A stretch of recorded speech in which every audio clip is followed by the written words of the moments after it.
Bienvenidos a One Talks, el podcast de We Are Not Zombies. Yo soy su host Ramiro y hoy estamos muy felices de estar de regreso aquí en el estudio y aún más felices de tener con nosotros a este humano nacido en Bogotá, Colombia, compositor, productor, profesor universitario, coleccionista de viniles, dedicado a la música por más de 20 años, melómano empedernido, DJ, selector de música de Latinoamérica, Caribe y África, ganador del Grammy Latino, productor, músico y mago, Mario Galeano. Buena, mi hermano. Muy bien. ¿Cómo estás? Bien, muy contento acá pues de visitarlos, ver su spot acá de sitio de operaciones y bueno, echar una charlita sobre música y sobre la vida será. Cuéntame, Mario, ahorita, ¿qué te mantiene inspirado? ¿Qué te mantiene motivado a salir de la cama, a crear, a hacer música, a hacer colaboraciones, a crear estos puentes culturales, musicales que haces? Pues hermano, sí, creo que es una motivación que va alrededor pues, de fortalecer o de seguir apoyando pues nuestra cultura latinoamericana desde el lado musical, ¿no? Y sí creo que ese pues acervo, ese tesoro tan inmenso que hay que seguirlo alimentando, así sea con unas gotitas, así sea con un poquito de arena que uno le vaya sumando. Todo es ganancia, sobre todo en estos tiempos en los que pues la globalización parece comerse todo. Entonces, en cierto modo es también una resistencia y es estar eso, como construyendo y dejando algún tipo de obra que hable de lo que hacíamos en Latinoamérica durante estas décadas, ¿no? Principios del milenio y lo que nos falta. ¿Qué fue primero, dedicarte a la música o primero decidir crear esta resistencia musical? No, pues igual yo pues empecé con la música pues como un niño adolescente. Obviamente tenía mucho que ver con el ambiente social, cómo te relacionas con tus amigos del barrio, del colegio, pero por suerte muy rápido, incluso antes de salir del colegio, ya empezamos a tener como unas anclas en Latinoamérica importantes y desde entonces fue como una cosa que siempre estuvimos muy pendientes de hacer.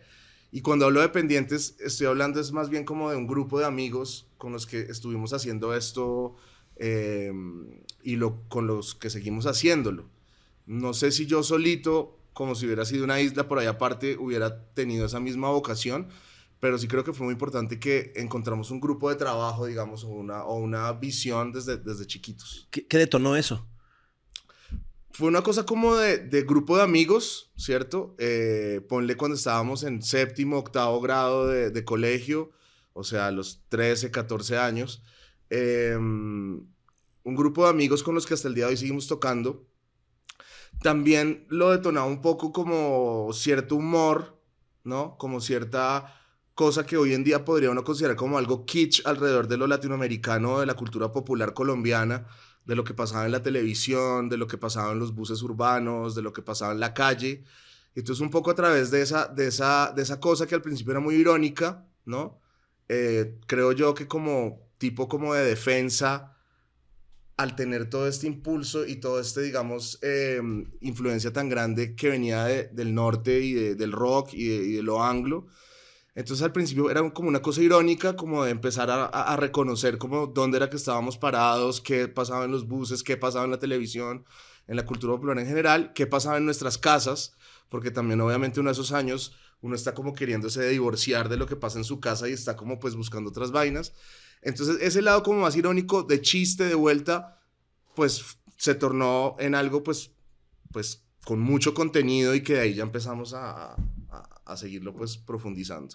¿Cuál fue el primer proyecto musical con el que empezaste a hacer eso? El primer proyecto, así como en esa línea directa, se llamó el Ensamble Polifónico Vallenato. Wow, que es del año 98. Entonces este fue el primer grupo que hicimos como seriamente ya abordándolo, porque desde antes, incluso desde el colegio, teníamos ya como pues no sé, nos tocaba hacer alguna presentación musical y en vez de tocar algo de Soda Stereo, por decirlo, alguna mierda así, estábamos tocando como canciones de Guillermo Buitrago y una cosa más colombianista. Y ya cuando entramos a la universidad a estudiar música, que yo entré en el 97, en el 98 ya tuvimos como el primer el primer proyecto como serio, y en realidad ese proyecto es como de una importancia así fundamental porque esa es literalmente la semilla desde donde arrancó todo un árbol ya hoy en día casi genealógico de bandas y de proyectos que se han derivado del ensamble polifónico vallenato. Y fue un grupo que tuvo un impacto muy interesante dentro de la universidad porque era un proyecto, digamos, bastante disonante, o sea, muy chocante a la escucha, el en vivo era muy chocante, entonces, digamos, en la universidad era como, nos odiaban mal y alguna gente era como, wow, que aquí hay como algo interesante, porque en ese momento estaría, digamos, muy en boga como un tipo de lo que hoy en día se llama tropipop, que es como un estilo que se inventó, entre comillas, Carlos Vives, que es, sí es como un vallenato, pero así pues todo jovial y todo, ¿no? Todo así, Alegre, todo feliz sí. y todo tal, pero urbano también. O sea, la guitarra eléctrica y el man salía como en shorts así de jean y con su pelo largo y tal. Pero nosotros estábamos haciendo algo bien opuesto a eso. Y de ahí pues salieron todos los proyectos. En ese grupo estábamos con Eblis Álvarez, que luego pues hizo Meridian Brothers y que pues es una figura de la música colombiana fundamental. Pedro Ojeda también, estaba Javier Morales, que es un amigo acordeonero, que también, todos ellos somos del colegio, éramos del mismo colegio, y más otros compañeros de ahí de la universidad. Entonces eso fue un proyecto muy bacano que grabó un disco en el año 2000 y a mediados del 2000 todos nos abrimos a estudiar por fuera del país. Y entonces esa grabación, digamos que quedó inédita y por suerte ya hace como unos 5 o 6 años se editó en vinilo por un sello alemán.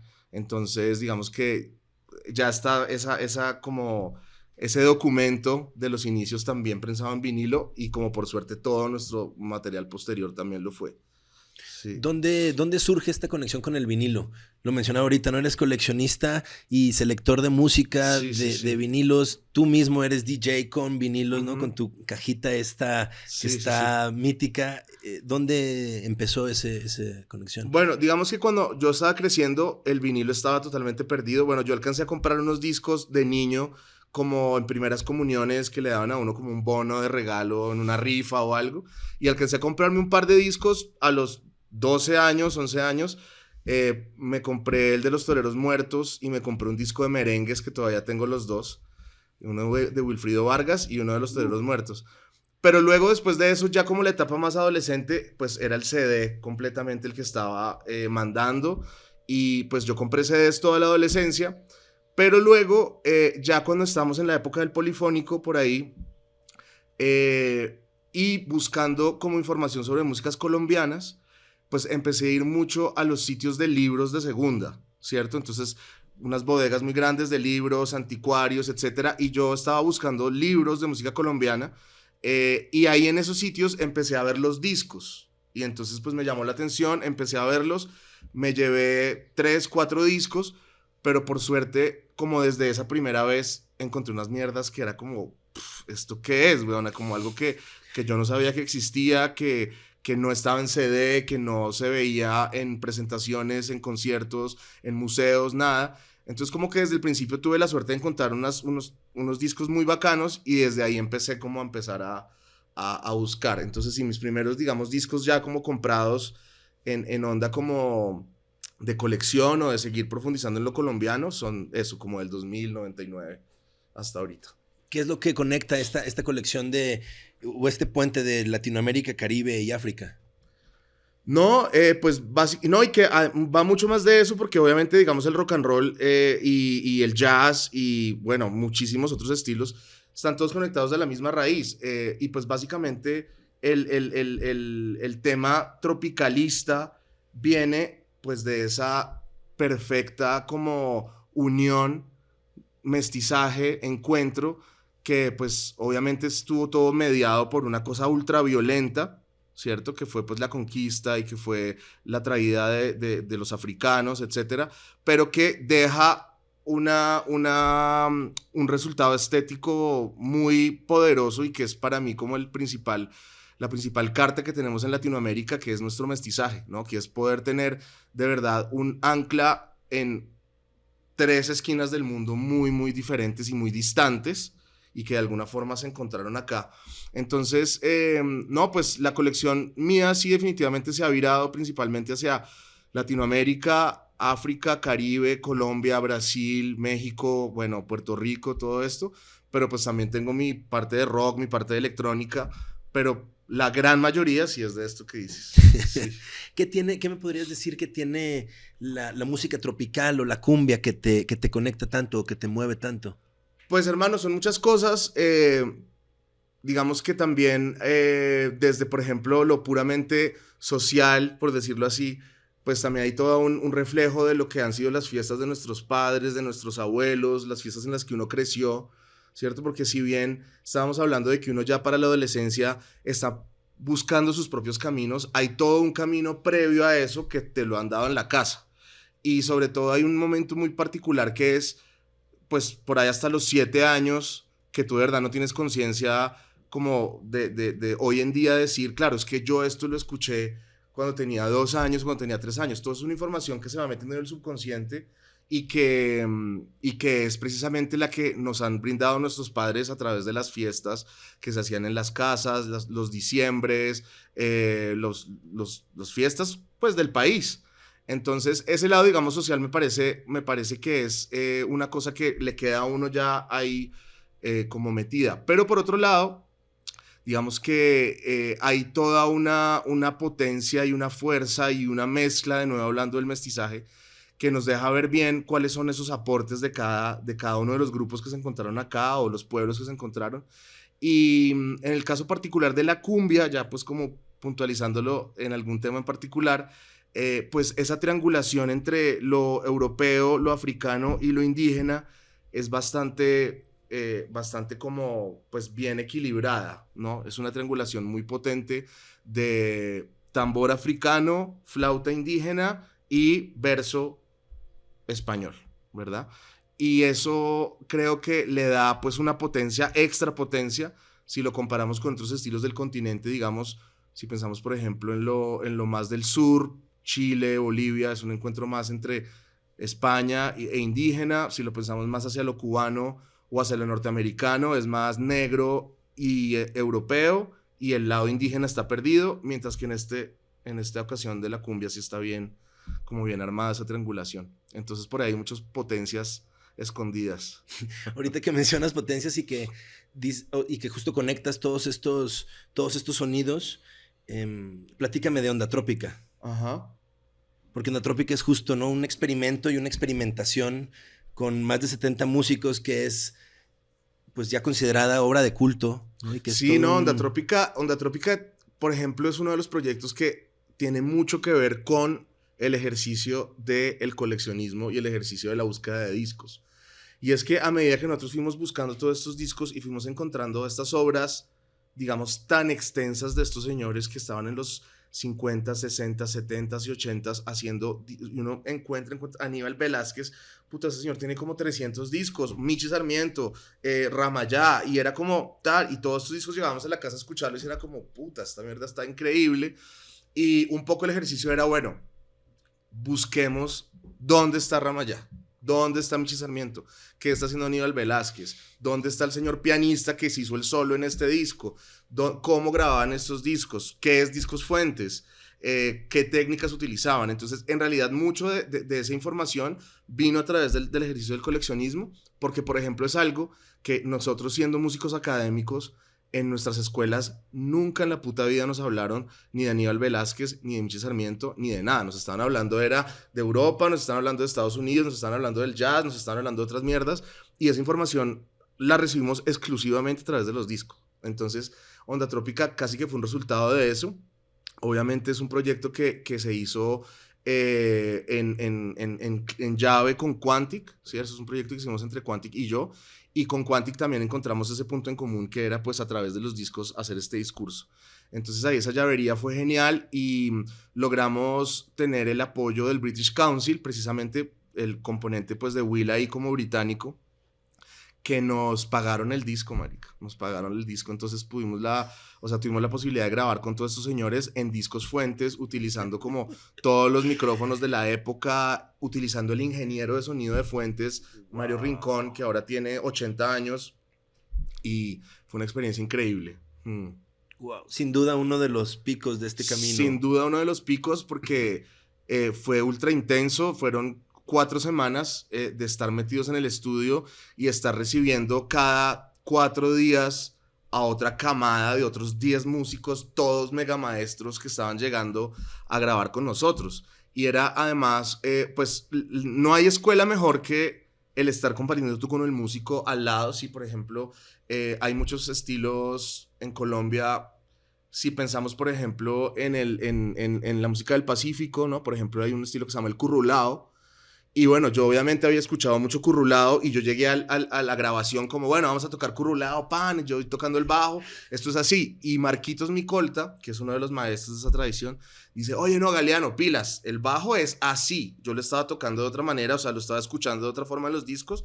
¿Cómo es? Así, ta, ta, ta. Ah, bueno, listo, pum. Y esas mierdas son algo que, pues, le cambian a uno la película por completo. Y además todos los señores pues llegaban en una posición, pues, digamos, no una posición, llegaban con una actitud muy, muy abierta, todos mayores de 60 años, o sea, el más chiquito tenía 60, las 60, 65, 70, 85, Ramayá tenía 82, y grabamos músicos desde los 20 años hasta los 85 años. Entonces todos llegaban ya con unas historias de vida, de todo, con todos los cuentos de lo que hacían en Fuentes, y se armó una amistad muy, muy chévere con la cual pues armamos después de la grabación del disco un grupo de 12 músicos con los que sí salimos a girar por todo lado. Entonces sí fue una experiencia tremenda. Oye, yo creo que no te he contado esto, pero sin duda antes de conocerte, una de las primeras canciones de lo que has hecho que agregué a mi lista de liked songs de Spotify fue justo de Onda Trópica. La primera vez que lo escuché fue así de, ¿qué es esto? Sí, sí. Y justo cumple 10 años. Cumple 10 años, eso lo grabamos en el 2012, y fue toda como una sinergia tremenda porque tuvo, como te decía, el apoyo del British Council, y esto tuvo que ver con los Olímpicos de Londres del 2012, que fueron pues ahí en la ciudad. Y el British Council patrocinó, digamos, un proyecto por continente para presentar en los Olímpicos. Y tuvimos la suerte de que nos escogieron a nosotros para representar a América dentro de los Olímpicos con este proyecto. Y esto venía de un antecedente que era el disco que hicimos con Mad Professor, que también fue patrocinado por el British Council, y por suerte allá les encantó esa mierda y dijeron, bueno, a este loco encarguémosle ahora de nuevo este otro proyecto. En realidad lo que quería el British Council era hacer un concierto en los Juegos Olímpicos. O sea, nosotros perfectamente pudimos haber llamado a 10 músicos, haber hecho una semana de ensayos y nos presentamos en los Olímpicos y nos embolsillamos una cantidad de libras esterlinas, ni la hijo de puta. Pero entonces nosotros dijimos, no, más bien vamos a utilizar esta plata, y dijimos, no, es que hay que reunirse, hay que ir a grabar, y nos siguieron la pita, y al final terminamos haciendo un disco con un budget así tremendo, que nos lo gastamos todo en invitar a todos los señores, pagarles a todos re bien, alquilar el estudio de Fuentes por un mes, grabar todo en cinta, hacer el máster directo de la cinta al vinilo. O sea, por ejemplo, solo en ese proceso nos gastamos miles y miles de libras esterlinas en algo que hoy en día en un computador se hace como un clic.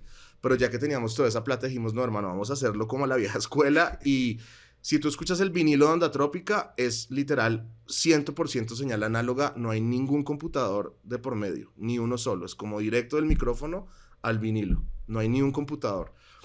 Ya si lo escuchas digital, obviamente sí está el computador de por medio, pero entonces tuvimos entonces la posibilidad de hacer todo esto, también de invitar a un gran fotógrafo y pues videógrafo que se llama B+, que es una gran figura hoy en día. Él es sobre todo conocido por su trabajo con la escena de hip hop de Los Ángeles. Y Brian entonces fue a Discos Fuentes, estuvo con nosotros todos los 4 meses, las 4 semanas. Luego también fue a la grabación del segundo Onda Trópica, que lo hicimos en una isla que se llama Providencia. Entonces tenemos un archivo en video, hermano, pero de lujo, o sea, donde sale Fruco, Aníbal Velázquez, Alfredito Linares, Michi, y todos estos personajes metidos dentro de Fuentes grabando. Entonces, incluso ese solo documento va a ser como un medio documento definitivo de quién es quién de esos señores que tanto hicieron por la música colombiana.